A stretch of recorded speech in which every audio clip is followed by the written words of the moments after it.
6 முதல் 9 வரை உள்ள வசனங்கள். எல்லாரும் எழுப்பி நிற்போமா? இது கடங்கள்ல முடிந்தவர்கள் எல்லாரும் எழும்பி நின்று சேர்ந்து வாசிப்போம். ஏசாயா 60 6வது வசனம். ஒட்டகங்களின் ஏராளமும் மீதியான் ஏப்பாத் தேசங்களின் வேகமான ஒட்டகங்களும் உன்னை மூடும். சேபாவில் உள்ளவர்கள் யாவரும் பொன்னையும் தூப வர்க்கத்தையும் கொண்டு வந்து கர்த்தரின் துதிகளை பிரசித்தப்படுத்துவார்கள். கேதாரின் ஆடுகள் எல்லாம் உன்னிடத்தில் சேர்க்கப்படும். நெபயோத்தின் கடாக்கள் உன்னை சேவித்து அங்கீகரிக்கப்பட்டதாய் என் பலிபீடத்தின் மேல் ஏறும். என் மகிமையின் ஆலயத்தை மகிமைப்படுத்துவேன். மேகத்தை போலவும் தங்கள் பலகனி துவாரங்களுக்கு தீவிரிக்கிற பறந்து வருகிற இவர்கள் யார்? தீவுகள் எனக்கு காத்திருக்கும். அவர் உன்னை மகிமைப்படுத்தினார் என்று உன் பிள்ளைகளையும் அவர்களோட கூட அவர்கள் பொன்னையும் அவர்கள் வெள்ளியையும் உன் தேவனாகிய கர்த்தரின் நாமத்துக்கு என்றும் இஸ்ரவேலின் பரிசுத்தத்திற்கென்றும் தூரத்திலிருந்து கொண்டு வர தர்ஷீஷின் கப்பல்களும் ஏற்கனவே எனக்கு காத்திருக்கும். அப்படியே நின்ற வண்ணமாக கண்களை மூடி ஒரே ஒரு நிமிடம் கண்களை மூடி தேவன் இந்த வார்த்தையின் மூலமாக நம்மோடு கூட பேசும்படியாக. ஆண்டவரே, எங்களை உங்கள் சமூகத்தில் தருகிறோம். எங்களோடு கூட நீர் இடைப்படுவீராக. வசனம் சொல்லுகிறது, நிறைவானது வரும்பொழுது குறைவானது ஒளிந்து போ. நிறைவான உம்முடைய பிரசன்னம், நிறைவான ஆவியானவர் இந்த காலை நேரத்தில் இந்த சபையில் இருக்கிற ஒவ்வொருவரையும் நிரப்புவீராக. ஹல்லேலூயா, ஹல்லேலூயா. ஆவியானவரே, ஆவியானவரே, நிறைவான ஆவியானவர் நீர் எங்கள் மத்தியில் இருக்கும் பொழுது எல்லா குறைகளையும் மாற்றி போடுகிற தேவன் இந்த காலை நேரத்தில் எங்களோடு கூட இடைப்படுங்க, எங்களோடு கூட பேசுங்க. உங்க கரத்தில் எங்களை தாழ்த்தி தருகிறோம். இயேசுவின் நாமத்தில் ஜெபிக்கிறோம் நல்ல பிதாவே, ஆமென், ஆமென். நம்ம அப்படியே உட்கார்ந்து கொள்ளுவோம். ஏசாயா 60வது அதிகாரம் 6 முதல் 9 வரை உள்ள வசனங்களை நாம் வாசிக்க கேட்டோம். இந்த வேத பகுதியிலிருந்து இந்த மே மாதத்திற்கென்று தேவன் தருகிற வார்த்தை, தேவன் தருகிற தீம், எதை குறித்து நாம் தியானிக்கிறோம் என்று சொன்னால் ஃபினான்ஷியல் பிளெஸிங்ஸ். தேவன் நம்முடைய வாழ்க்கையில் தருகிற பொருளாதார ஆசீர்வாதங்கள். நாம் பெரும்பாலும் நம்முடைய சபை விசுவாசிகளுக்கு தெரிந்திருக்கும், பொருளாதார ஆசீர்வாதத்தை குறித்து பெரும்பாலும் நான் பிரசங்கம் பண்ணுவது ரொம்ப ரொம்ப கம்மி தான். ஆனாலும் இந்த மாதத்தில் அதை குறித்தும் நம்முடைய மக்களுக்கு சரியான புரிதலையும் சரியான சத்தியங்களையும் கற்றுக் கொடுக்க வேண்டும் என்று தேவனுடைய இருதயத்தில் உணர்த்ததினால் அதை குறித்து தியானிக்க போகிறோம். நாம் வாசித்த இந்த வசனங்களை வாசிக்கும் பொழுது 6ஆம் வசனத்தில் பாருங்கள், ஒட்டகங்களின் ஏராளமும் மீதியான் ஏப்பாத் தேசங்களின் வேகமான ஒட்டகங்களும் உன்னை மூடும். அடுத்த பகுதி சொல்லுது, பொன்னையும் தூப வர்க்கத்தையும் கொண்டு வருவார்கள். 7, கேதாரின் ஆடுகள் உன்னிடத்தில் சேர்க்கப்படும், கடாக்கள் உன்னை சேவிக்கும். மீண்டும் மீண்டும் இந்த வசனங்களில் சொல்லக்கூடிய ஒரு பகுதி என்னவென்று சொன்னால், கடாக்கள், ஒட்டகங்கள், இது எல்லாமே எதை குறிக்கிறது என்றால், இன்றைக்கு அதையெல்லாம் நாம் பயன்படுத்துவது இல்லை.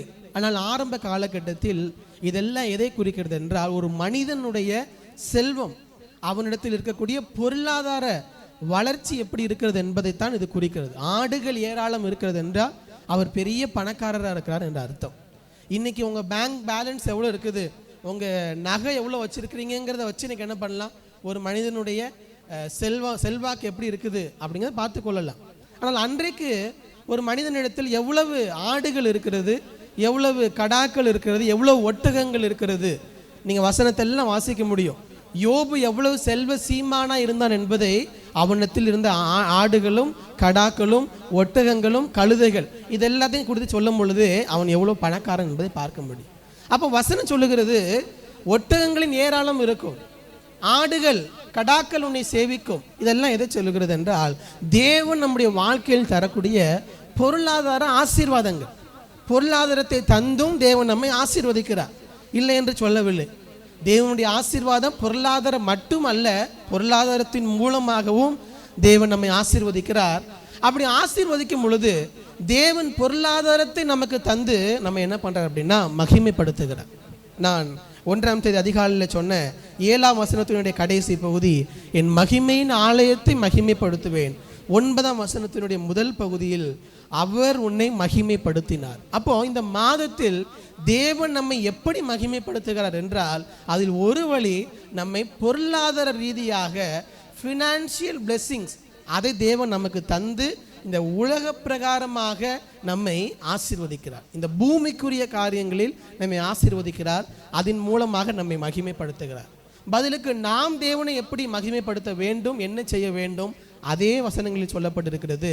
பொன்னையும் தூப வர்க்கத்தையும் கொண்டு வருவார்கள் என்றால், இயேசு கிறிஸ்து பிறந்த பொழுது எல்லாரும் என்ன பண்ணாங்க?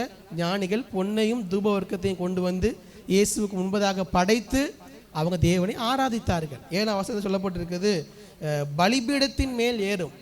பலி செலுத்துவது எதற்கு அடையாளம்? நாம் தேவனை ஆராதிப்பதற்கு அடையாளம். பழைய ஏற்பாட்டில். புதிய ஏற்பாட்டில் நாம் எந்த பலியும் செலுத்துவதில்லை. ஆனால் பழைய ஏற்பாட்டில் ஜனங்கள் பலி செலுத்தினார்கள். எதற்காக? தேவனை ஆராதிப்பதற்காக. அப்போ தேவன் நம்மை பொருளாதாரத்தில் ஆசீர்வதித்து நம்மை மகிமைப்படுத்துகிறார். நாம் தேவனை ஆராதித்து அவரை மகிமைப்படுத்த வேண்டும். அல்லேலூயா, அல்லேலூயா. தேவன் நம்மை எப்படி மகிமைப்படுத்துகிறார்? நமக்கு இந்த உலக பிரகாரமான பொருளாதார ஆசீர்வாதங்களை தருகிறார். நாம் எப்படி அவரை மகிமைப்படுத்தணும்? அவரை ஆராதிப்பதன் மூலமாக. அப்போ இந்த மாதத்தில் நீங்கள் செய்ய வேண்டியது, நம்ம செய்ய வேண்டியது, அவரை ஆராதித்து உயர்த்தி அவருடைய நாமத்தை மகிமைப்படுத்த இந்த மே மாதத்தில் தேவன் நமக்கு விசேஷமாக கிருபை தருவாராக. நீங்கள் செய்ய வேண்டியது, நாம் செய்ய வேண்டியது அதுதான். அவரை ஆராதிப்பதும் உயர்த்துவதும், அவருடைய நாமத்தை உயர்த்தி அவரை மகிமைப்படுத்துகிறோம். அவர் நமக்கு இந்த உலக பிரகாரமான ஆசீர்வாதங்களை தந்து இந்த உலகத்தில் நம்மை மகிமைப்படுத்த. அல்லேலூயா. இந்த பொருளாதார உயர்வுகளை தேவன் தருகிறார் என்று சொல்லும் பொழுது அநேக காரியங்களை குறித்து யோசித்தேன். வேதத்தில் பார்த்தீர்கள் என்று சொன்னால், மற்ற எல்லா காரியத்தை விட பணத்தை குறித்து இயேசு கிறிஸ்து அதிகமாக பேசுகிறார். புதிய ஏற்பாட்டில் வாசித்து பார்த்தீர்கள் என்றால், இந்த பணத்தை குறித்தும் பணத்தை எப்படி கையாள வேண்டும், இந்த பொருளாதாரத்தை குறித்து நம்முடைய பார்வை எப்படி இருக்க வேண்டும், நம்முடைய கண்கள் அதை எப்படி பார்க்க வேண்டும், அதை நாம் எப்படி நம்முடைய வாழ்க்கையில் பெற்றுக்கொள்ள வேண்டும், இது எல்லாவற்றையும் குறித்து நிறைய காரியங்கள் இயேசு கிறிஸ்து கற்றுக் கொடுக்கிறார். கடந்த வாரத்தில் அநேக காரியங்களை படித்து, நிறைய காரியங்கள் இதை குறித்து படிக்கும் பொழுது என்னுடைய இருதயத்தில் எனக்கு தேவன் கற்றுத்தந்த ஒரு பாடத்தை தான் இந்த கால நேரத்தில் பிரசங்கமாக உங்களோடு பகிர்ந்து கொள்ள போகிறேன். அது கொஞ்சம் டீச்சிங்ஸாக இருந்தாலும் நான் நம்முடைய சபைக்கு ஏற்றவாறு அதை பிரசங்கமாக மாற்றி இருக்கிறேன் முடிந்தவரை. இது உங்களுக்கு பிரசங்கமாக இல்லாவிட்டாலும் கூட நம்முடைய சபையில் உள்ள ஒவ்வொரு குடும்பங்களும் பொருளாதாரத்தை எப்படி கையாள வேண்டும் என்பதை கற்றுக்கொள்ள வேண்டியது ரொம்ப அவசியம். தேவன் பொருளாதார ரீதியாக ஆசீர்வாதங்களை தருகிறார், இல்லை என்று சொல்லவில்லை. சில சமயங்களில் எதிர்பாராத விதங்களில் ஆசீர்வதிக்கிறார். ஆனால் எல்லா நேரத்திலையும் நான் எதுவுமே செய்ய மாட்டேன், தேவன் திடீர்னு 1 லட்சம் ரூபாய் எங்கள் வீட்டுக்குள்ளே வந்து போடணும், யாருக்காவது போட்டிருக்கிறாரா? இல்லை, தேவன் அப்படி செய்கிறவர் அல்ல. அப்படி செஞ்சால் அது ஆர்பிஐக்கு நம்ம பேங்க்கு அகைன்ஸ்டாக செய்கிறது. நம்ம கவர்மெண்ட்டுக்கு உட்பட்டு தான் தேவன் எல்லா காரியங்களையும் செய்வார். அப்படி நமக்கு மேலேருந்து என்ன பண்ணாது, திடீர்னு 1 லட்சம் ரூபாயெலாம் வந்து விழாது. அப்படி விழுன்னு நினச்சிட்டு இருந்தீங்கன்னா இன்றைக்கி மாற்றிக்கொள்ளுங்க. அப்படி யாராச்சும் சொன்னாலும் நம்பாதீங்க. அப்படி தேவன் தரவும் மாட்டார். அப்படி மேலே இருந்துலாம் நமக்கு கொட்டாது. அப்போ தேவன் எப்படி ஆசீர்வதிக்கிறார் என்றால், நம்முடைய கையில் தந்ததை சரியாக நாம் கவனிக்க நிர்வகிக்கக்கூடிய கிருபையை தேவன் நமக்கு தந்திருக்கிறார். அது எல்லாராலையும் செய்ய முடியும். எஸ், தேவன் அற்புதங்களை செய்கிறார், எதிர்பாராத விதங்களில் நமக்கு ஆசீர்வாதங்களை தருகிறார். ஆனால் எல்லா நேரத்திலும் அப்படி தான் செய்வார்னா இல்லை. 99% நம்ம கையில் இருப்பதை கொண்டு நாம் சரியாக ஞானத்தோடு செயல்படும் பொழுது பொருளாதார ஆசீர்வாதங்களை நம்மால் பெற்றுக்கொள்ள முடியும். அப்போ இந்த 1% குறித்து பேசுகிறதை விட 99% தேவன் எப்படி ஆசீர்வதிக்கிறார் அதை குறித்து பேசுவது அதிக அவசியம், முக்கியம். அதை குறித்து தான் இருக்கிற 1/2 மணி நேரத்தில் இன்றைக்கு நான் ரொம்ப ரஷ் பண்ணி போக போகிறதில்ல, எவ்வளோ முடியுமோ பேசுகிறேன். மீதி வரக்கூடிய வாரங்களில் உங்களோடு கூட பகிர்ந்து கொள்ளுகிறேன். பொருளாதாரம் என்று சொல்லும் பொழுது வேண்டாம் என்று சொல்லுகிறவர்கள் யாருமே இருக்க மாட்டீங்க, அப்படி தானே? பாஸ்டர், எனக்கு பொருளாதார ரீதியாக எதுவுமே வேண்டாம் பாஸ்டர், எந்த ஆசீர்வாதம் வேண்டாம் அப்படின்னு சொல்கிறவங்க யாராவது இருக்கிறீங்களா? இல்லை. மேபி உங்கள் இருதயத்தில் இருக்கலாம், கை தூக்காமல் இருக்கலாம், பரவாயில்ல. ஆனால் மனிதர்களாகிய நம்ம எல்லாருக்கும் இருக்கக்கூடிய ஒரு ஆசை, உலக பிரகாரமாக இந்த பூமிக்குரிய காரியங்களில் தேவன் நம்மை ஆசீர்வதிக்க வேண்டும். எஸ், நம்ம எல்லாருக்கும் தெரியும் இந்த உலகத்தில் நாம் வாழப்போகிற வாழ்க்கை எவ்வளோ நாள் தான்? 80 வருஷம்தான். ஆனாலும் கூட, அது நமக்கு தெரிந்தாலும் கூட, இந்த உலக வாழ்க்கையில் வாழும் பொழுது நமக்கு இதெல்லாம் வேணும், இந்த காரியங்கள்லாம் வேணும், இதெல்லாம் இருந்தால் நன்றாக இருக்கும் என்று நம்முடைய இருதயத்தில் ஆசைகள் இருக்கத்தான் செய்கிறது. ஃபாஸ்டிங் பேரில் வந்த எல்லாரிடத்துலையும் கேட்டேன், நீங்கள் பொருளாதார ரீதியாக என்னெல்லாம் ஆசைப்படுறீங்க, தேவன் உங்களை ஆசீர்வதிக்கணும்னு என்னெல்லாம் ஆசைப்படுறீங்கன்னு கேட்டேன். எல்லாரும் ஒவ்வொரு காரியங்கள் சொன்னாங்க. வித்தியாசமாக பொருளாதார ரீதியாக அவங்க எதிர்பார்க்கிற காரியங்கள், நிறைய காரியங்களை பகிர்ந்து கொண்டார்கள். அது எல்லாத்துக்காக நாங்கள் ஜெபித்தோம். அது மட்டுமல்ல, இந்த மே மாதம் ஆரம்பித்ததிலிருந்து நான் உங்கள் எல்லாருக்காக தனிப்பட்ட முறையில் எல்லாருக்காக ஜெபித்து கொண்டு இருக்கிறேன். எல்லா குடும்பங்களுக்காக. நம்முடைய சபைக்கு புதுசாக வந்த கார்டெலாம் கையில் இருக்குது. நிறைய வீடுகளுக்கு நான் இன்னும் போகலை, ஆனாலும் கார்டு என் கையில் இருக்குது. அந்த கார்டு வைத்து பழைய விசுவாசிகள் எல்லாருடைய லிஸ்ட்டு என் கையில் இருக்குது. எல்லா குடும்பங்களுக்காக ஜெபிக்கிறேன். எதுக்காகன்னா, பொருளாதார ரீதியாக எல்லா குடும்பங்களையும் தேவன் உயர்த்த வேண்டும், வழி நடத்த வேண்டும். சபைக்கு வந்ததற்கு பின்பு பொருளாதார ரீதியாக கீழே போனோன்னு யாரும் என்ன பண்ணக்கூடாது அப்படின்னா சொல்லக்கூடாது. பொருளாதார ரீதியாக அடுத்தடுத்த நிலைமைக்கு நாங்கள் வளர்ந்தோம், தேவன் எங்களை ஆசீர்வதித்தார் என்று தான் நம்முடைய சபை ஜனங்கள் சொல்ல வேண்டும் என்று சொல்லி இந்த மே மாதம் தேவன் தந்த வார்த்தை. அதனால் இந்த மாதம் முழுவதும் உங்கள் குடும்பத்தினுடைய பொருளாதார ஆசீர்வாதத்திற்காக, தேவைகளுக்காக ஜெபிக்கிறோம். நீங்கள் ஏதாவது ஜெப குறிப்புகள் இருந்தால் தாராளமாக எழுதி என்னுடைய கையில் கொடுக்கலாம். பாசு கையில் கொடுத்துடலாம், அவர் பார்த்துப்பாருன்னு இல்லை. நான் ஜெபிக்கிறதுனால எக்ஸ்ட்ரா கேட்குறேன், நீங்களும் ஜெபிக்கணும். அதுக்காக குடும்பமாக எல்லாரும் ஜெபிக்கணும். நானும் ஜெபிக்கிறேன். தேவைகள் இருந்தால் நீங்கள் எழுதி கொடுக்கலாம். அதுக்காகவும் நான் ஜெபிக்க ஆயத்தமாக இருக்கிறேன். அப்போ நம்ம பொருளாதார ரீதியாக தேவன் நம்மை நடத்துகிறார் என்றால் ஒரு சில முக்கியமான பிரின்சிபல்ஸ் இருக்குது. இந்த பொருளாதாரத்தை கையாளுவதில், நாம் இந்த ஆசீர்வாதங்களை பெற்றுக்கொள்வதில் தேவன் தருகிற ஒரு சில பிரின்சிபல்ஸ், ஒரு சில கோட்பாடுகள் இருக்கிறது. அதை நாம் கைப்பற்றும் பொழுதுதான், கை கொள்ளும் பொழுதுதான் தேவன் தருகிற ஆசீர்வாதங்களை நாம் சுதந்திரித்து கொள்ள முடியும், பெற்றுக்கொள்ள முடியும். வேகமாக உங்களிடத்தில் சொல்லி நான் ஜெபிக்க விரும்புகிறேன். முதலாவது காரியம், பொருளாதார ரீதியாக தேவன் தருகிற கோட்பாடுகளில் ஒன்று, நம்முடைய பொருளாதாரத்தின் ஆதாரம் தேவன் என்பதை நாம் ஒவ்வொருவரும் விசுவாசிக்க வேண்டும். நான் இந்த வார்த்தைகள்லாம் உங்களுக்கு கொஞ்சம் கடினமாக இருப்பது போல தெரியலாம். ஆங்கிலத்தில் சொல்லும்போது கொஞ்சம் ஈஸியாக இருக்கும். God is the source of my finance. தேவன் தான் என்னுடைய பொருளாதாரத்தின் ஆதாரம், மூலதனம் என்கிற அடிப்படை ஆழமான உறுதியான நம்பிக்கை நம் ஒவ்வொருடைய இருதயத்திலும் இருக்க வேண்டும். தேவன் தான் என்னுடைய பொருளாதாரத்தின் ஆதாரம். அவர்தான் என்னுடைய பொருளாதாரத்தை ஆசீர்வதிக்கிறார். அவர்தான் எனக்கு பொருளாதாரத்தை தருகிறார், ஆசீர்வதிக்கிறார் என்கிற தெளிவு நம்ம ஒவ்வொருவருக்கு இருக்க வேண்டும். ஏனென்றால் தேவன் தான் என்னுடைய பொருளாதாரத்தின் ஆதாரம் என்று நினைக்கும் பொழுது, இந்த பொருளாதாரம் நமக்கு வருகிற பணத்தை சார்ந்த அல்ல, பணத்தை தருகிற தேவனை சார்ந்திருக்கும். தேவனை சார்ந்திருக்கும். மனிதர்களையோ உங்கள் வேலையையோ, வேலையின் மூலமாக வரக்கூடிய பணத்தையோ, அல்லது உங்கள் பிஸ்னஸ் மூலமாக வரக்கூடிய பணத்தையோ, அதெல்லாம் தேவன் தருகிற வழிகள். உங்களுக்கு வித்தியாசமான வழிகளில் ஆசீர்வாதத்தை தருகிறார் பொருளாதார ரீதியாக. ஆனால் நம்முடைய இருதயம் அந்த வழிகளை பிடித்து கொள்ளக்கூடாது. வருகிற எங்கிருந்து நமக்கு வருகிறது அதை பிடித்து கொள்ள வேண்டும். ஈஸியாக சொல்லணும்னா, நமக்கு வீடுகளுக்கெல்லாம் தண்ணீர் வருகிறது இல்லையா? இன்றைக்கி மேக்ஸிமம் அதெல்லாம் நம்ம யூஸ் பண்ணுறது இல்லை. ஆனால் வீடுகளுக்கெல்லாம் குடிக்கிறதுக்கு தண்ணி எல்லா வீடுகளுக்கும் என்ன பண்ணணும் அப்படின்னா, பைப் லைன் மூலமாக கவர்மெண்ட் கொடுக்குறாங்க. இப்போ நமக்கு தண்ணி கடைசியாக எங்கேருந்து வருது? நம்ம வீட்டில் இருக்கக்கூடிய பைப். அந்த டேப்பை திறந்தீங்கன்னா உங்களுக்கு என்ன வரும்? உங்கள் வீட்டில் தண்ணி வரும். அதற்காக இந்த பைப்பு தான் தண்ணி கொடுக்குன்னு நினச்சோன்னா நாம் யார்? முட்டாள். இந்த பைப்பில் நமக்கு தண்ணி கொடுக்கல, பைப் மூலமாக நமக்கு தண்ணி வருகிறது. அப்போ தண்ணி எங்கேருந்து வருது? நமக்கு இங்கே புழல் ஏரியில் இருந்தோ அல்லது எங்கேயோ பக்கத்தில் ஒரு டேமோ ஏரியோ இருக்கும், அங்கிருந்து தண்ணி என்ன பண்ணுது? நமக்கு பைப் மூலமாக நம்ம வீட்டு டேப்புக்கு, நம்ம வீட்டுக்கிட்ட நம்ம கைக்குள்ள கிடைக்கிது, நாம் பயன்படுத்துவதற்காக. அப்போது நம்முடைய ஆதாரம் நம்ம வீட்டு பைப் டேப்பு கிடையாது. நம்முடைய ஆதாரம் என்னென்னா இந்த புழல் ஏரி, அங்கே தண்ணி இருக்குதா, அதுதான் நம்முடைய ஆதாரம். அங்கே தண்ணி இல்லைன்னா தான் நம்ம கவலைப்படணும். வீட்டில் தண்ணி இல்லையோ, நம்ம பைப்பில் தண்ணி வரலையும் கவலைப்பட வேண்டாம். அங்கே தண்ணி இருந்துச்சுன்னா இங்கே ஆட்டோமேட்டிக்காக என்ன பண்ணும்? தண்ணி வரும். அப்போ நாங்கள் வேலைலாம் எங்களுக்கு முக்கியம் இல்லையா பாஸ்னா? வேலை முக்கியம்தான். நமக்கு வர பைப்லைன் முக்கியம்தான். பைப்லைன் வேலை செய்யாட்டி என்ன பண்ணணும்? உடனே ஒரு பிளம்பரை கூப்பிட்டு என்ன பண்ணணும்? சரி பண்ணணும். ஆனால் ஆதாரம் பைப்லைன் கிடையாது, ஆதாரம் டேம் தான். அதே தான் நம்முடைய வாழ்க்கையில் வேலை பார்க்கணும், கடினமாக உழைக்க வேண்டும், ஹார்ட் ஒர்க் பண்ணணும். ஏன்னா ஹார்ட் ஒர்க் தான் நமக்கு என்ன பண்ணும் அப்படின்னா ஸ்டேபிளான ஃபினான்ஸை நமக்கு தரும். உறுதியான பொருளாதாரத்தை கடின உழைப்பு தான் தரும். கஷ்டப்படாமல் நாங்கள் பணக்காரர் ஆகணும் நிறைய பேர் நிறைய காரியம் சொல்லிகிட்டு இருக்கிறாங்க. அதெல்லாம் நம்பி யாரும் என்ன பண்ணிடக்கூடாது, இதில் காசு கொடுக்குறேன் அதில் காசு கொடுக்குறேன்னு நம்பி ஏமாந்தவங்க எத்தனையோ பேர் இருக்கிறார்கள்.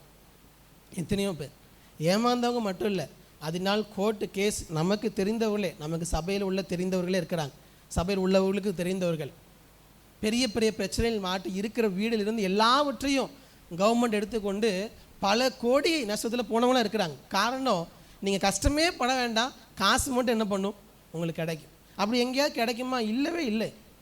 அப்படி நீங்கள் இங்கே ஏமாந்துடாதீங்க. ஃபோனில் வர்றதோ அல்லது தெரிந்தவர்கள் சொல்வதை கேட்டு ஏமாந்துடாதீங்க. கடின உழைப்பு தான் நமக்கு பொருளாதார உயர்வை தரும். ஆனால் தேவன் தான் அதனுடைய ஆதாரம். தேவன் தான் உழைப்பதற்கான பலனை தருகிறார், வேலையை தருகிறார். நிறைய நேரத்தில் நம்ம நினைக்கிறோம், நாம் பார்க்குற வேலையில் நமக்கு சந்தோஷம் இருக்காது, ஒரு சலிப்பு இருக்கலாம், ஒரு ஐயோ என்ன வேலை நினச்சிட்டு இருக்கலாம்.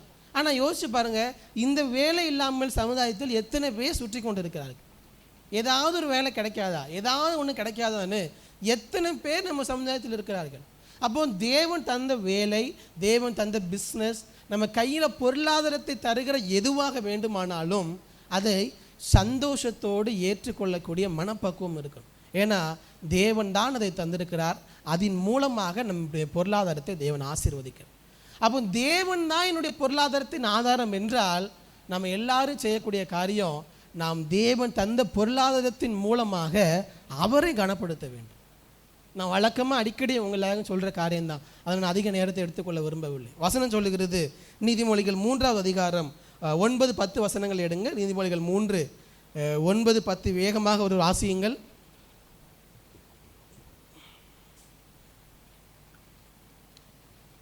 யார் வாசிக்கன்னு வெயிட் பண்ண வேண்டாம், வாசிங்க. உன் பொருளாலும்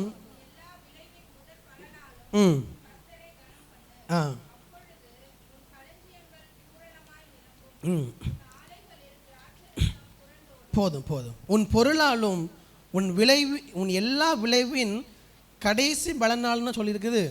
என்ன சொல்லியிருக்குது? முதற் பலனாலும் கர்த்தரை கனம் பண்ணும்.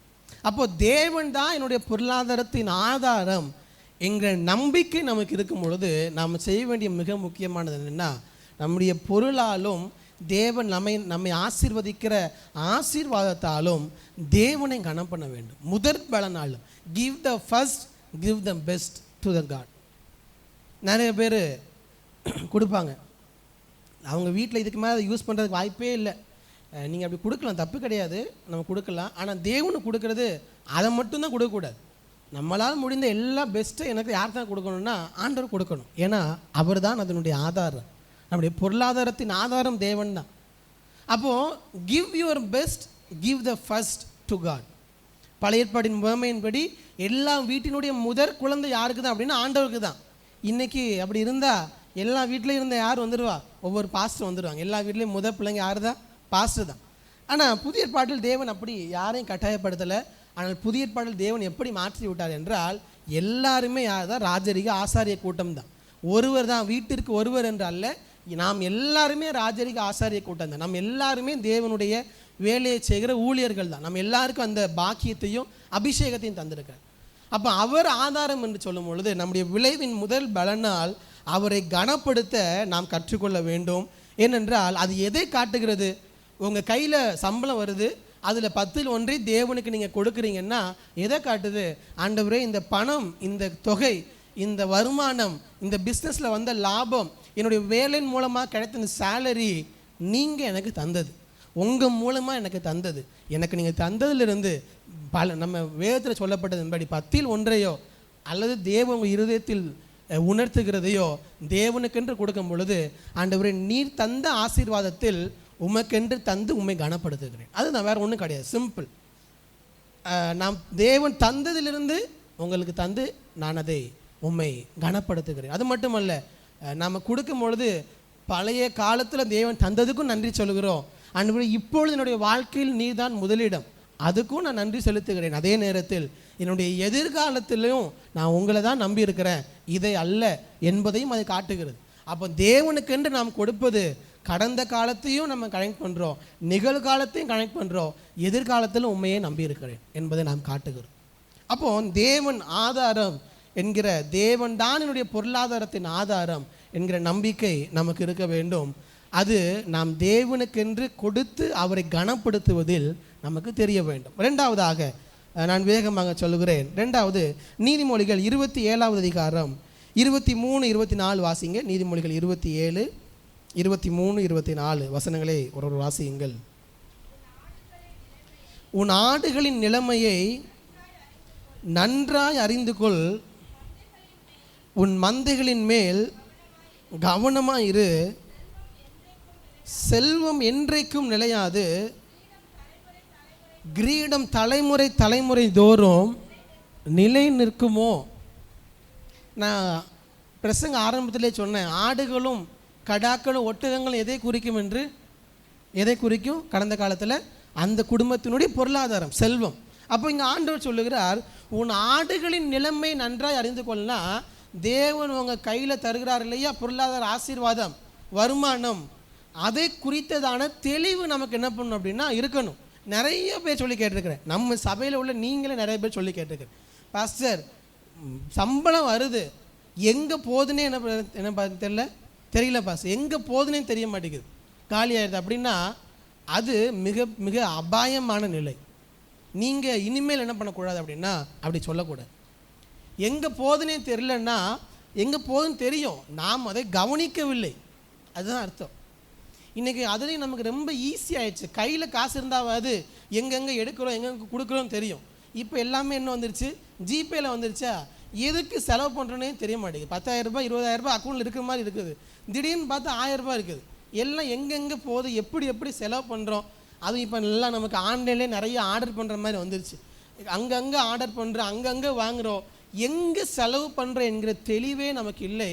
கடைசியில் எங்கே வந்து நிற்போம்னா, பாஸ்டர் எங்கே போச்சுன்னே தெரியல, வர்ற காசு தான் தெரியுது, எல்லாமே செலவாயிடும். அப்படி இன்றைக்கி காலில் இருந்தீங்கன்னா மனம் திரும்புங்கள், பரலோக ராஜ்யம் சமீபத்து இருக்கிறது. தேவன் பொருளாதாரத்தை ஆசீர்வதிக்கணும் எதிர்பார்க்க இல்லை என்று சொல்லவில்லை, ஆனால் தேவன் தந்ததில் ஜாக்கிரதை இருக்குதா நம்ம கையில்? இல்லை என்றால் இதிலையே உனக்கு ஜாக்கிரதை இல்லைன்னா இன்னும் உனக்கு கொடுத்தாலும் நீ எப்படி தான் இருப்ப, இப்படி தான் இருப்ப. அதை தான் தேவன் சொல்லுகிறார், வேறு ஒன்றும் கிடையாது. அப்போ தேவன் உங்களுக்கு சம்பளம் தரார் இல்லையா, பிஸ்னஸ் பண்ணுறவங்களுக்கு எவ்வளோ வரும்னு தெரியாது, மாத சம்பளம் வேலை பார்க்குறவங்க தான் ஆல்மோஸ்ட் நிறைய பேர் இருப்பீங்க. அப்போ உங்கள் எல்லாருக்கும் மாதம் எவ்வளோ வருங்கிறது நல்லாவே தெரியும். 50,000, 1,00,000, 20,000, சம் அமௌண்ட், ஃபிக்ஸட் அமௌண்ட் தான் வரும். அப்போது செலவு செய்யும் பொழுது நம்ம அதில் இருந்தால் செலவு செய்ய போகிறோம், அப்படி தானே? அப்போ உங்கள் கையில் வருகிற பணம் எங்கே போகிறது என்கிற கணக்கு நீங்கள் பார்க்கணும். அதுதான் வசனம் சொல்லுகிறது, உன் ஆடுகளின் நிலைமையை நன்றாய் அறிந்து கொள், உன் மந்தைகளின் மேல் கவனமாக இருனா, தேவன் தந்த பொருளாதாரத்தை நன்றாக அறிந்து கொள், அதன் மேல் கவனமாக இரு. பாஸ்டர் வர்றதே கொஞ்சம்தான், இதிலே காலியாகிடுதுன்னா பரவாயில்ல, எவ்வளோ கொஞ்ச நாளும் சரி, எவ்வளோ நிறையானாலும் சரி, வர்றதை கணக்கு பார்க்கக்கூடிய கவனம் நமக்கு இருக்கணும். என் பாஸ்டர் எனக்கு அதெல்லாம் தெரியவே தெரியாதுன்னா கற்றுக்கொள்ளுங்கள். ஏன்னா பொருளாதார ஆசீர்வாதத்தை எதிர்பார்க்கிறீர்கள் என்றால் தேவன் தந்ததை கணக்கு பார்க்க தெரியணும். தெரிலனா வாங்க, இந்த மே மாதம் ஃபுல்லாக நான் கொஞ்சம் ஃப்ரீயாக தான் இருக்கிறேன், நீங்கள் வாங்க, உங்களை நான் கற்றுத்தரேன்.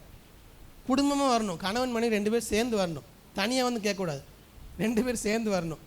இன்னொன்று வந்ததுனால சொல்கிறேன், கணக்கு வழக்கு பொருளாதாரம் எல்லாத்தையும் அவரே பார்த்து பார்ப்பார், எனக்கு அதில் சம்மந்தமே கிடையாது, அப்படி எந்த பெண்களும் சொல்லக்கூடாது.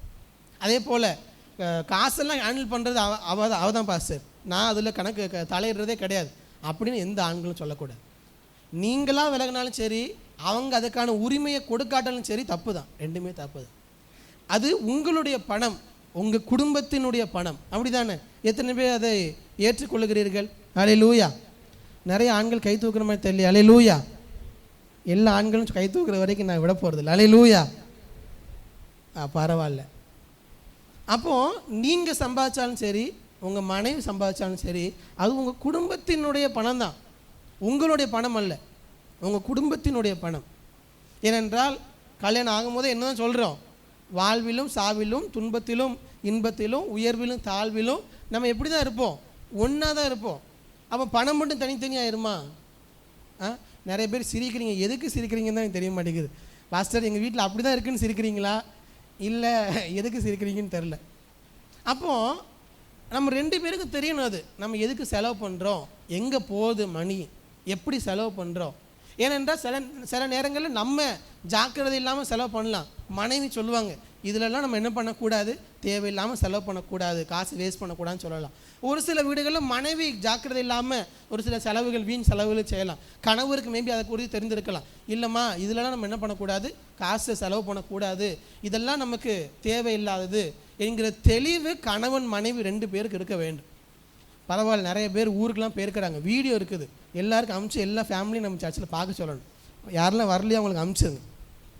அப்போது என்ன வருகிறது, அதை எப்படி செலவு செய்கிறோம், அதை நான் சொல்ல விரும்புகிறேன். நேற்று இதை ப்ரிப்பேர் பண்ணும்போது இருதயத்தில் ஆழமாக தேவன் தந்த ஒன்று, நிறைய குடும்பத்தில் பொருளாதார பற்றாக்குறை வருவதற்கு மிக முக்கியமான காரணம், நீங்கள் வாழுகிறீர்கள் ஆனால் உங்களுக்காக வாழவில்லை, உங்களை சுற்றி இருப்பவர்களுக்காக வாழ்ந்து கொண்டு இருக்கிறீர்கள். பாஸ்டர், எனக்கு பொருளாதார பற்றாக்குறை வருகிறது என்றால் காரணம் நீங்கள் அல்ல. நீங்கள் யாருக்காக வாழ்ந்து கொண்டிருக்கிறீர்கள் என்றால் உங்களை சுற்றி இருக்கிற ஜனங்களுக்காக. நன்றாக யோசித்து பாருங்கள். நம்ம பிள்ளைகளை படிக்க வைக்கிற ஸ்கூலில் இருந்து, நாம் இருக்கிற வீட்டிலிருந்து, நம்ம வீட்டில் வைத்திருக்கிற பொருட்களிலிருந்து நாம் செய்கிற அநேக செலவுகள் நமக்கு தேவையா என்பதை விட எல்லாரும் அப்படி பண்ணுறாங்க, அதனால் நம்மளும் என்ன பண்ணணும், அப்படி பண்ணணும். எல்லாரும் அப்படி பண்ணுறாங்கன்னா அவங்களுடைய சம்பளம் என்ன, நம்மளுடைய சம்பளம் என்ன, நம்ம வீட்டினுடைய வருமானம் என்ன, அதை பார்க்குறதே இல்லை. ஏன்னா ஆடுகள் மேல் கவனம் இல்லை, ஜாக்கிரதை இல்லை. ஆனால் எல்லாரும் வாழ்கிறது போல மட்டும் வாழணும்னா அது முட்டாள்தனமான செயல். நிறைய பேரை பார்த்துருக்குறேன். நல்லா நீங்கள் சம்பாதிக்கிறீங்க, பிள்ளைங்க நல்ல ஸ்கூலில் படிக்க வைக்கிறீங்க, தப்பே கிடையாது. ஆனால் நம்முடைய கையில் வருமானமே ரொம்ப கம்மியாக இருக்கும். ஆனால் பிள்ளைங்களை கண்டிப்பாக எங்கே படிக்க வைக்கணும்னு நினைப்போம் அப்படின்னா பெரிய ஸ்கூலில் படிக்க வைக்கணும்னு நினைப்போம். தவறு இல்லை, உங்களால் இயன்றவரை கொடுத்து என்ன பண்ணலாம், படிக்க வைக்கலாம். ஆனால் உங்களால் முடியலைங்கிறது உங்களுக்கு தெரிஞ்சே செஞ்சோன்னா அது நம்மளுடைய தவறு. உங்கள் வருமானம் என்ன இருக்குன்னு தெரியும். உங்கள் பிள்ளைகளுக்கு வீட்டில் ஒரு பையனோ ரெண்டு பிள்ளைகளோ இருக்காங்கன்னா 3 பிள்ளைங்களும் இருக்காங்கன்னா 3 பேரையும் படிக்க வைக்க முடியும். இந்த 1 வருட ஃபீஸை அந்த 1 வருடத்தில் உங்களால் கெட்டி முடிக்க முடியும்னா பரவாயில்ல. ஃபார் எக்ஸாம்பிள் சொல்கிறேன், 1 லட்ச ரூபா ஃபீஸ்னு வச்சுக்கோங்க. 2 பிள்ளைகளுக்கு 1 லட்ச ரூபா. உங்கள் வீட்டில் ஏதோ நகையோ ஏதோ ஒரு அரேஞ்ச் பண்ணி 1 லட்ச ரூபா ஃபீஸ் கட்டிட்டீங்க. அடுத்த வருடம் ஃபீஸ் வர்றதுக்கு முன்னாடி அதை உங்களால் கெட்டி முடிக்க முடியுமான்னு பார்க்கணும். கெட்டி முடிக்க முடியும், என்னுடைய வருமானத்திலிருந்து அந்த ஃபீஸை கெட்டி முடிக்க முடியும்னா அங்கே போங்க. இல்லை தேவன் தான் வழி திறக்கணும்னா ஆல்ரெடி தேவன் சொல்லியிருக்காரு, அங்கே போகாதன்னு தான் அந்த ஆண்டவர் சொல்கிறாரு, வழியை மூடிடுங்க. நான் சொல்கிறது உங்களுக்கு புரியுது இல்லையா?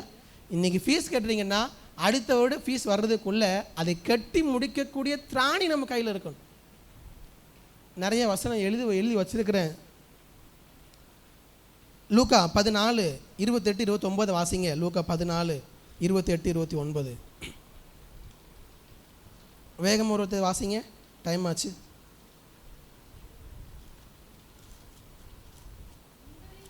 உங்களில் ஒருவன் ஒரு கோபுரத்தை கட்ட மனதாக இருந்தால் அஸ்திபாரம் போட்ட பின்பு முடிக்க திராணி இல்லாமல் போனால் பார்க்கிறவர்கள் எல்லாரும் இந்த மனுஷன் கட்டத் தொடங்கி முடிக்க திராணி இல்லாமல் போனான் என்று சொல்லி தன்னை பரியாசம் பண்ணாதபடிக்கெல்லாம் நல்லா கவனிங்க. அதுக்கடுத்து அதை கட்டி தீர்க்கிறதற்கு தனக்கு நிர்வாகம் உண்டோ இல்லையோ என்று முன்பு அவன் உட்கார்ந்து செல்லும் செலவை கணக்கு பாராமல் இருப்பானோ. ஒரு வீடு கட்டுறீங்க, அதான் ஆண்டவர் சொல்கிற எக்ஸாம்பிள். ஒரு வீடு கட்டுறீங்கன்னா வீடு கட்டுறதுக்கு எவ்வளோ ஆகுங்கிற கணக்கு உங்களுக்கு தெரியணும். அதை நம்மளால் இப்போ முடியுமா முடியாதா கணக்கு தெரியணும். தெரியாமல் நம்ம இஷ்டத்துக்கு செஞ்சுட்டு கடைசியில் பொருளாதாரத்தில் கடன் ஆயிடுச்சுன்னா அது தேவன் அனுமதிக்கிறது அல்ல, நாம நம்முடைய வாழ்க்கையில் எடுத்துக்கொள்ளுகிறது. இன்றைக்கி அநேக பேருடைய கடனுக்கு காரணம் இதுதான்.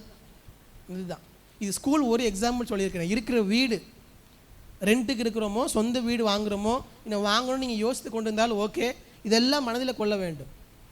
உங்கள் பொருளாதார வீடு வாங்குறீங்களா, நான் எல்லா டைமும் சொல்கிறது, உங்கள் பொருளாதாரத்திலேருந்து 30-40% தான் நீங்கள் அந்த இஎம்ஐ கட்டணும். அப்போ தான் உங்களால் மேனேஜ் பண்ண முடியும் மற்ற காரியங்களை. இல்லை பாஸ்டர் 70% இஎம்ஐ போயிடும், மீதி இருக்கிற 30% வாழ்வோன்னா அது வாழ முடியாது. ஏன்னா நம்முடைய பொருளாதாரத்துக்கு ஏற்றாற்போல் நம்முடைய லைஃப் ஸ்டைலும் மாறி இருக்கும், முடியாது. அப்போது கணக்கு பார்க்க தெரியணும், கணக்கு பார்க்கணும். இந்த வருஷம் ஃபீஸை இந்த வருஷத்தில் கட்டி முடிக்க முடிஞ்சாதான் அடுத்த வருஷம் ஃபீஸை நம்ம அடுத்த வருஷத்துக்கு ட்ரை பண்ண முடியும். இதே நமக்கு ஒரு கடனாக இருந்துச்சுன்னா அடுத்த வருஷம் என்ன ஆகும், இதை விட பர்டன் ஆகும். 12th முடிக்கும் பொழுது நமக்கு ஒரு 10 லட்ச ரூபா கடனில் வந்து நிற்போம், பிள்ளைங்க 12th முடிக்கும் போது. இதுவரை நம்ம என்ன பண்ணமோ பரவாயில்ல, இனிமேல் நாம் செய்கிறதில் ஜாக்கிரதையோடு இருக்கணும். நிறைய பேர் கார் வாங்கணும்னு நினைக்கலாம், பைக் வாங்கணும்னு நினைக்கலாம், ஃபோன் வாங்கணும்னு நினைக்கலாம், நிறைய காரியங்கள் வாங்கணும்னு நினைக்கலாம், ஆசை இருக்கலாம், தப்பு இல்லை. எனக்கும் ரொம்ப நாளாக ஃபோன் வாங்கணும்னு ஆசை இருக்குது, இல்லைன்னு சொல்லலை. ஆனால் இப்போ நம்மளால் முடியுமா, அது தேவையா அப்படிங்கிறது நமக்கு தெரியணும். இப்போ முடியுமா, நம்முடைய பொருளாதாரத்தில் செய்ய முடியுமா என்கிற கணக்கு பார்க்க தெளிவு ஞானம் ஆண்களுக்கும் பெண்களுக்கும் குடும்பத்தில் இருக்க வேண்டும். அது எதுவுமே பார்க்கவில்லை என்று சொன்னால் எங்கே போய் முடியுங்கிறது நம்ம கையில் இல்லை. ஆண்டவர் தருகிற பொருளாதார ஆசீர்வாதம் இது எல்லாவற்றையும் அடக்கியது தான். இது எதையுமே நம்ம பண்ணாமல் ஆண்டவர் திடீர்னு 1 லட்சம் தரணும், திடீர்னு 2 லட்சம் தரணும்னா அப்படி தேவன் தருவதற்கு வாய்ப்பு இல்லை. அதுதான் வேதத்தில் தேவன் கற்றுக் கொடுக்கக்கூடியது. அப்போது தேவன் நம்முடைய கையில் தந்ததை ஜாக்கிரதையோடு செலவு செய்ய நம்ம கற்றுக்கொள்ள வேண்டும். அதே போல் உங்கள் கையில் பணம் வருகிறதா, எதுக்கு முக்கியத்துவம் கொடுக்கணும், எது அடிப்படையானது அதற்கு செலவு செய்ய தெரியணும். ஃபார் எக்ஸாம்பிள், நம்ம சர்ச்சுக்கு வருமானம் வருகிறதுனா எது அடிப்படையோ அதுக்கு தான் ஃபஸ்ட்டு செலவு பண்ணுவோம், மற்றதெல்லாம் அதுக்கப்புறம் தான். எது அடிப்படை, வீட்டு வாடகை கொடுக்கறது, பிள்ளைங்க ஸ்கூலுக்கு ஃபீஸ் கட்டுறது, வீட்டில் சாப்பிட்றது, இதெல்லாம் தான் அடிப்படை. இதைத்தான் ஃபஸ்ட்டு பிளான் பண்ணணும். இதை விட்டுட்டு நம்ம இருக்கிற காசை வச்சு இதை வாங்கலாமா, அதை வாங்கலாமா, இங்கே போகலாமா, அங்கே போகலாமா. இந்த மே மாதத்தில் அநேகருக்கு டெம்டேஷன், எங்கேயாவது வெளியே என்ன பண்ணணும், ஊருக்கு போகணும். எத்தனை பேர் பிளான் பண்ணியிருக்கீங்கன்னு தெரியலை, பரவாயில்ல, போயிட்டு வாங்க, தப்பு கிடையாது. ஆனால் நம்முடைய வருமானத்தை ஜாக்கிரதையோடு பிளான் பண்ண தெரிஞ்சிருக்கணும். 1 மாதம் வருமானத்தை கொண்டு போய் ஒரே நாளில் காலியாகிட்டு வருவோம்னா அந்த மாதம் ஃபுல்லாக என்ன செய்வோங்கிற தெளிவு யோசிக்கணும். இல்லைன்னா நீங்கள் கண்டிப்பாக போயே ஆகணும்னா வருஷம் ஃபுல்லாக அதுக்காக சேர்த்து வைங்க, சேவ் பண்ணி வச்சுட்டு நீங்கள் போயிட்டு வாங்க, தப்பு இல்லை. அதுவுமே இன்றைக்கி நிறைய பேர் போகிறதுக்கு காரணம் எல்லாரும் எங்கேயாவது போகிறாங்க, நம்மளும் என்ன பண்ணணும், எங்கேயாவது போகணும், அதுதான் நமக்கு ரிலாக்ஸ்ன்னு நினச்சிட்றாங்க. அப்படிலாம் ஒன்று கிடையவே கிடையாது. எங்கேயாவது போனால் தான் ரிலாக்ஸ்னு காலங்காலமும் ஜனங்கள் எப்படி இருந்தாங்க, எப்படி ரிலாக்ஸாக வாழ்ந்தாங்க, அதெல்லாம் ஒன்று கிடையவே கிடையாது. அதெல்லாம் இன்றைக்கு இருக்கக்கூடிய சொசைட்டியல் ப்ரெஷர் தான். இங்கே போனால் நமக்கு எப்படி இருக்கும், ஃப்ரீயாக இருக்கும். என்ன 3 நாள் ஃப்ரீயாக இருக்கும், அடுத்து இங்கே வந்தால் ஆகணும், வேலைக்கு போய் தான் ஆகணும், திருப்பி இந்த வெயிலுக்குள்ளே வந்து தான் ஆகணும். அப்போது நம்ம கையில் தேவன் தந்ததை ஜாக்கிரதையோடு செலவு பண்ணக்கூடிய கிருபை இருக்கணும். மற்றவர்களுக்காக வாழாதீர்கள், உங்களுக்காக வாழுங்க. அடுத்ததாக சொல்கிறேன், இதோடு சேர்ந்தே வருகிறது, எங்கே பணம் போகிறது என்கிற தெளிவு இருக்கணும். அதோடு கூட சேர்ந்ததாக அடுத்து சொல்லுகிறேன். நீதிமொழிகள் 21:5 வாசிங்க. நீதிமொழிகள் 21:5. ஜாக்கிரதை உள்ளவனுடைய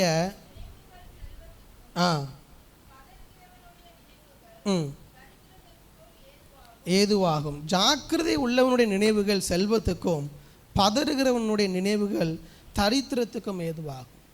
நம்முடைய பணம் எங்கே செலவாகிறது என்கிற தெளிவு இருக்கணும்.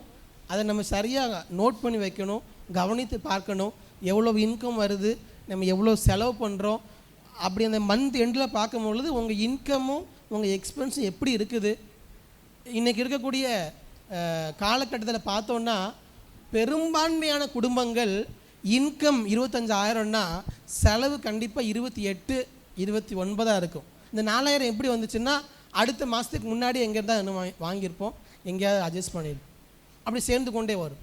அப்போ இதை நம்ம எழுதி வைக்கும் பொழுது தான் தெரியும் நம்ம வந்ததிலிருந்து எவ்வளோ எக்ஸ்ட்ரா செலவு பண்ணியிருக்கிறோம், எங்கே காசு போயிருக்குது எக்ஸ்ட்ரா அப்படின்னு தெரியும். அதுக்கு நம்ம பண்ண வேண்டியது அடுத்த ஸ்டெப்பு, நீங்கள் பிளான் பண்ணணும்.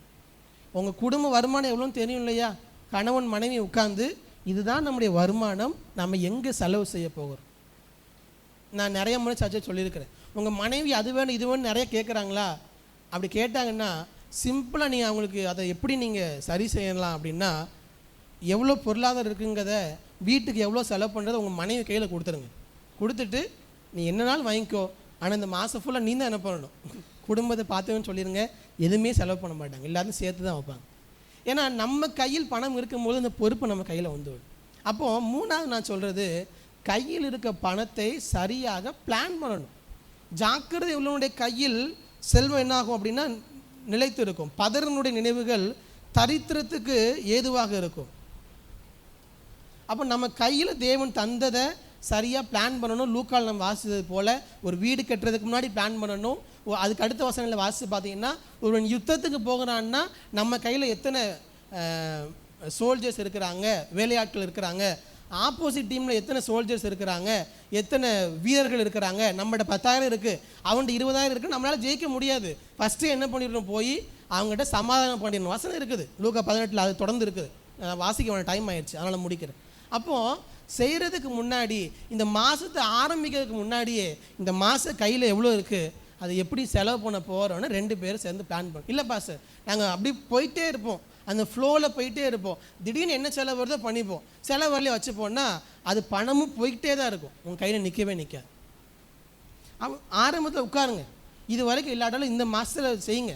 இந்த மாதத்தில் கணவன் மனைவி உட்காந்து நம்ம இந்த பணத்தை எப்படி இந்த மாதம் நம்ம செலவு பண்ண போகிறோம். நிறைய கணவன் செய்கிற தவறு, உனக்கு ஒன்றுமே தெரியாது, நீ அமைதியார், நான் பார்த்துக்கிறேன்னு சொல்கிறது. நிறைய மனைவியும் செய்கிற தவறு, உனக்கு ஒன்றுமே தெரியாது, கல்யாணம் 15 வருஷம் ஆகுது, இன்னும் ஒன்றும் தெரியாதுன்னா அது அவங்களுடைய தவறு மட்டும் அல்ல, நம்மளுடைய தவறும் தான். அவங்க இத்தனை வருஷத்தில் என்ன பண்ணியிருக்கணும், எல்லாத்தையும் அவங்க 2 பேர் சேர்ந்து கற்றுக்கொண்டு இருக்கணும், அவங்களும் சொல்லி கொடுத்துருக்கணும். அப்போ 2 பேர் சேர்ந்து பிளான் பண்ணணும். எனக்கு இவ்வளோ வருமானம் வருகிறது, 2 பேர் வேலை பார்க்குறீங்களா, 2 பேர் சேர்ந்து பிளான் பண்ணணும். இவ்வளோ நம்ம குடும்பத்துக்கு இவ்வளோ வருமானம் இருக்குது, இதை இந்த மாதம் எதுக்கெல்லாம் செலவு பண்ண போகிறோம், எதெல்லாம் அத்தியாவசியமானது, நம்ம தேவனுக்கு கொடுக்கறது என்னது, நம்ம செலவு பண்ணுறது, வீட்டுக்கு அத்தியாவசியமான செலவு என்னது, மற்ற காரியங்கள், பிள்ளைகளுக்கான காரியங்கள், இதெல்லாம் சேர்த்து வரும்போது இந்த பிளானிங்கில் இருக்க வேண்டிய ரொம்ப முக்கியமான ஒரு காரியம்.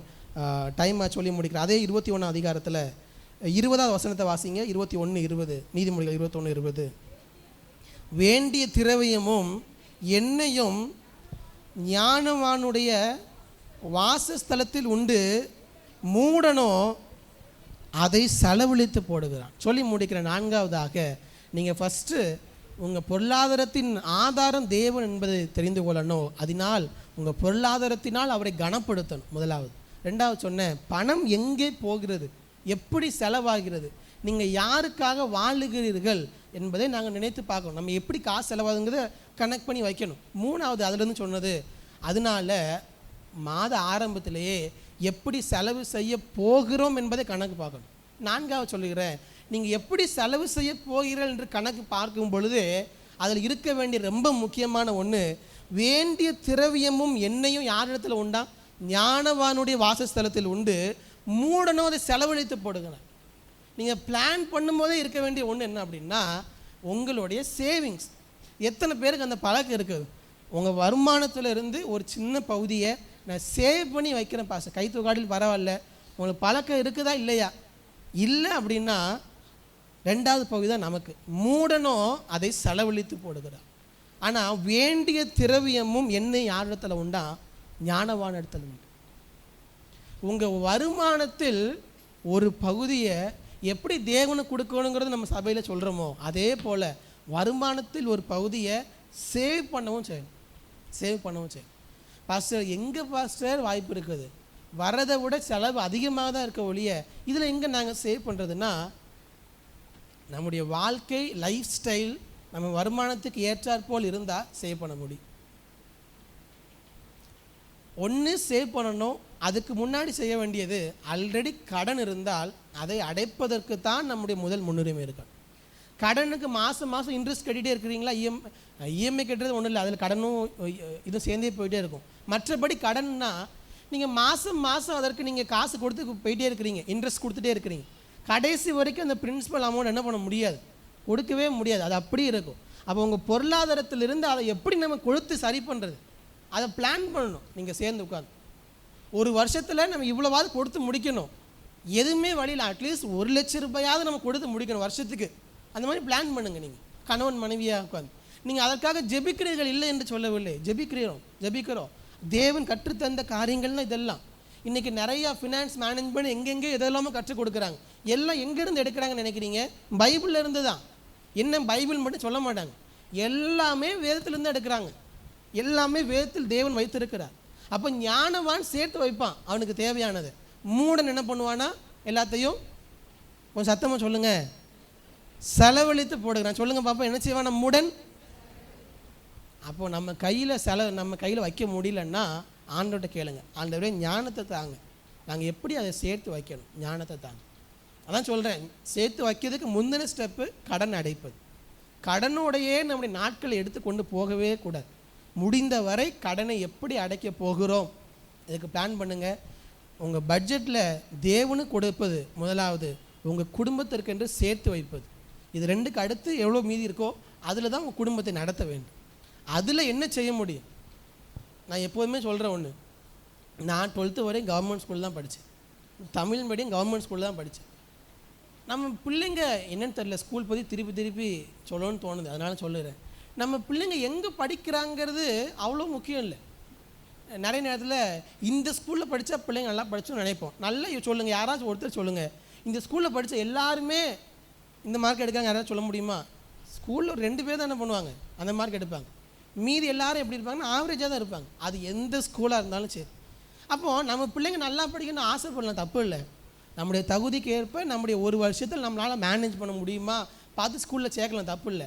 ஆனால் எங்கே படிக்கிறாங்கங்கிறது, எந்த ஸ்கூல் எந்த இடத்துல படிக்கிறாங்கிறத விட எப்படி படிக்கிறாங்கிறது தான் முக்கியம். நம்ம எங்கே படிக்கிறோங்கிறது முக்கியம் இல்லை. சாதாரண ஸ்கூலில் படித்தாலும் நம்மளால் என்ன பண்ண முடியும்னா, நம்ம நல்லா படித்தோன்னா என்ன பண்ண முடியும், வாழ்க்கையில் முன்னேற முடியும், வாழ்க்கையில் மேலே இடத்துக்கு வர முடியும். என் கூட படித்து என்னோடய ஃப்ரெண்ட்ஸ் இன்றைக்கி நம்ம சென்னையிலேயே 1 lakh 2 lakh 3 lakhலாம் சம்பளம் வாங்குறேன். அப்போது என் கூட சாதாரண கிராமத்தில் தமிழ் மீடியம் என் கூட படித்த பசங்க தான். ஸ்கூல் 12th முடிக்க வரைக்கும் எங்களுக்கு செலவே கிடையாது, ஸ்கூல் ஃபீஸுங்கிறதே கிடையாது, கவர்மெண்ட் ஸ்கூல்லையே ஃபீஸே கிடையாது. அப்போது எங்கே படிக்கிறோங்கிறது முக்கியம் இல்லை, நம்ம பிள்ளைங்க எப்படி படிக்கிறாங்க. ஆனால் நிறைய நேரத்தில் நல்லா படிக்க வைக்க நினைக்கிறோம், எப்படி படிக்கிறாங்கிறது நிறைய பெற்றோர் பார்க்குறதே கிடையாது. இன்னொன்று, நம்ம பிள்ளைகளுக்கு தேவன் என்ன ஞானத்தை தந்திருக்கிறாரோ படிப்பில், அதுதான் அவங்ககிட்ட இருக்கும். நீங்கள் படிக்கும்போது எப்படி படிச்சிங்கன்னு யோசிச்சு பாருங்கள். எப்படி ஒரு பாடத்தில் ஃபெயில் ஆகிறோம் பாஸ், எப்படியோ கடைசியில் தவறி பாஸ் ஆகிட்டேன்னா உங்கள் பிள்ளைங்களை ஃபஸ்ட்டு மார்க் எடுக்கணும்னு என்ன பண்ணக்கூடாது, கட்டாயப்படுத்தக்கூடாது. அப்போ நம்மகிட்ட இருந்தானே நம்ம பிள்ளைங்க இருப்பாங்க, நம்மளை போல தான் இருப்பாங்க. அதனால் அவங்கள படிக்க வைங்க, தவறல்ல. ரொம்ப ஃபோர்ஸ் பண்ணி நீங்கள் ஃபஸ்ட்டு மார்க் தான் எடுக்கணும்னா சர்ச்சில் இருக்க எல்லோரும் ஃபஸ்ட்டு மார்க் எடுத்தால் யார் செகண்ட் மார்க் எடுக்கிறது, யார் தேர்ட் மார்க் எடுக்கிறது, யார் ஆவரேஜாக இருக்கிறது? படிப்பு மட்டுமல்ல அவருடைய வாழ்க்கை, அதை தாண்டி தேவன் தருகிற ஞானம், அவருடைய எதிர்காலம். ஸோ நான் ஃபஸ்ட்டு மார்க் எடுத்து எல்லோரும் நல்லா வேலை பார்க்குறாங்க யாரும் சொல்ல முடியுமா? எனக்கு தெரிஞ்ச நிறைய பேர் ஆவரேஜுக்கு பிலோ ஆவரேஜ்லேருந்து நிறைய பேர் நீங்கள் நல்லா வேலை பார்க்குறாங்க. அதனால் படிப்பு மட்டும்தான் அவருடைய வாழ்க்கை அல்ல, அதையும் மனதில் கொள்ளுங்கள். ஓகே, நான் இன்றைக்கி இந்த நாளோடு முடிக்கிறேன். இன்னொரு பாயிண்ட் இருக்குது, டைம் ஆயிடுச்சு. முதலாவது, தேவன் தான் உங்களுடைய வாழ்வின் உங்கள் பொருளாதாரத்தின் ஆதாரம் என்பதை மனதில் கொள்ளுங்கள். 2வது, எப்படி உங்கள் பணத்தை செலவு செய்கிறீர்கள் என்கிற ரெக்கார்டு உங்கள் கையில் இருக்கணும், கணக்கு பார்க்கணும், எழுதி வைங்க, நோட்லேயோ ஃபோன்லேயோ எழுதி வைங்க, கணவன் மனைவி 2 பேரும் பார்ப்பது போல் எழுதி வைங்க. 3வது, மாத துவக்கத்தில் பணத்தை எப்படி செலவு செய்ய போகிறோம் என்பதை பிளான் பண்ணுங்கள். நிறைய பேர் பிளான் பண்ணாத காரணம், இதை மனைவி என்ன பண்ண மாட்டா, விடமாட்டா, அதனால் இதை நம்ம மறைச்சி வைக்க தான் நல்லது. நிறைய மனைவி அதுதான், இதை கணவர் விட மாட்டார், அதனால் மறைச்சிடுவோம். இல்லை, 2 பேரும் சேர்ந்து பிளான் பண்ணுங்க, எதுக்கு செலவு செய்ய போகிறோம். 4வது, நான் சொன்னது போல் உங்கள் குடும்பத்துக்கு என்று ஒரு பகுதியை சேர்த்து வைங்க. நான் சொல்லுகிறது மினிமம் 10% சேர்த்து வைங்க உங்கள் குடும்பத்துக்காக. வசனம் சொல்லுகிறது, யோசேப்பினுடைய காலத்தில் 5ல் 1 அவன் சேர்த்து வச்சான்னா எப்படிப்பட்ட பஞ்சம் வந்த போது அவன் என்ன பண்ணலான்னா குறைந்து போகவில்லை. 5ல் 1ன்னா உங்கள் சம்பளத்தில் 20%. நீங்கள் 50,000 சம்பளம் வாங்குறீங்கன்னா 10,000 ரூபா சேர்த்து வச்சிங்கன்னா எப்படிப்பட்ட பஞ்சம் வந்தாலும் உங்களுக்கு பிரச்சனையே வராது. ஏன்னா 5ல் 1 நீங்கள் சேர்த்து வைத்து கொண்டு வருகிறீர்கள். அது உங்களை ஒரு நாளும் கீழே போக விடவே விடாது, உங்களை காப்பாற்றும். அல்லது சேவ் பண்ணுங்கள், அதனுடைய முதற்படி கடனை அடைப்பதற்கான முயற்சி எடுங்கள். கடைசியாக பாயிண்ட்குள்ளே போக வரும்ல சொல்லி ஜெபிச்சிடுறேன். உங்கள் கையில் இருப்பதில் சந்தோஷமாக இருக்க பழக வேண்டும். தேவன் ஒருவருக்கு 5 தாளந்தை தருகிறார், ஒருவனுக்கு 2 தாளந்தை தருகிறார், ஒருவனுக்கு 1 தாளந்தை தருகிறார். எனக்கு ஏன் 5 தரல 2 தரலங்கிறது கேள்வி அல்ல. தந்த ஒன்றை வைத்து சந்தோஷமாக இருக்கிறோமா, தந்த ஒன்றை சரியாக ஜாக்கிரதையோடு பயன்படுத்துகிறோம். இங்கே இருக்கிற எல்லாரையும் தேவன் ஒரே போல் வைக்கலை, ஒவ்வொருவரும் ஒவ்வொரு பொருளாதார நிலையில் இருப்போம். மற்றவர்களை பார்த்து அல்ல, நீங்கள் எந்த பொருளாதார நிலையில் இருந்தாலும் உங்களை விட கீழே கண்டிப்பாக ஆள் இருப்பாங்க, உங்களை விட பொருளாதார ரீதியாக குறைந்தவர்கள் இருப்பாங்க, உங்களை விட பொருளாதார ரீதியாக உயர்வானவங்களும் இருப்பாங்க. நீங்கள் மேலே மட்டும் பார்த்து இது இல்லையே இது இல்லையே இது இல்லையேன்னு கவலைப்படுறதை விட்டுட்டு தேவன் கையில் தந்ததுக்கு நன்றி சொல்லி, உங்களுக்கு கீழே இருப்பாங்க இல்லையா, அவங்கள பார்த்து ஆண்டவரே எனக்கு இவ்வளோவா தந்திருக்கிறீங்களே அதுக்கு நன்றின்னு சொல்லி தேவன் தந்ததிலிருந்து சந்தோஷப்பட பழகுங்கள். இருக்கிறதுல சந்தோஷம் இல்லைன்னா என்ன கிடைச்சாலும் நமக்கு சந்தோஷம் வரவே வராது. அதனால் தேவன் தந்த வீடு, தேவன் தந்த குடும்பம், தேவன் தந்த பொருளாதாரம், தேவன் தந்த வேலை, இருப்பதில் சந்தோஷமாக இருங்கள், தேவன் தருவார். இருப்பதில் சந்தோஷம் இல்லை, இன்னும் அது இல்லை இதில் நினச்சிட்டு இருந்தீங்கன்னா என்ன வந்தாலும் நம்மளால் சந்தோஷமாக இருக்கவே முடியாது. ஏன்னா பண ஆசை எல்லா தீமைக்கும் வேறாக இருக்கிறது. ஸோ இருக்கிற சந்தோஷமாக இருக்க இந்த காரியங்களை இதெல்லாம் எதுக்காகன்னா இன்னைக்கு கேட்டுட்டு போகிறதுக்கல்ல. புதிய நிதியாண்டுக்கு வந்திருக்கிறோம், அடுத்தது ஸ்கூல் ஆரம்பிக்குது, ஜூன் ஆரம்பிக்குது.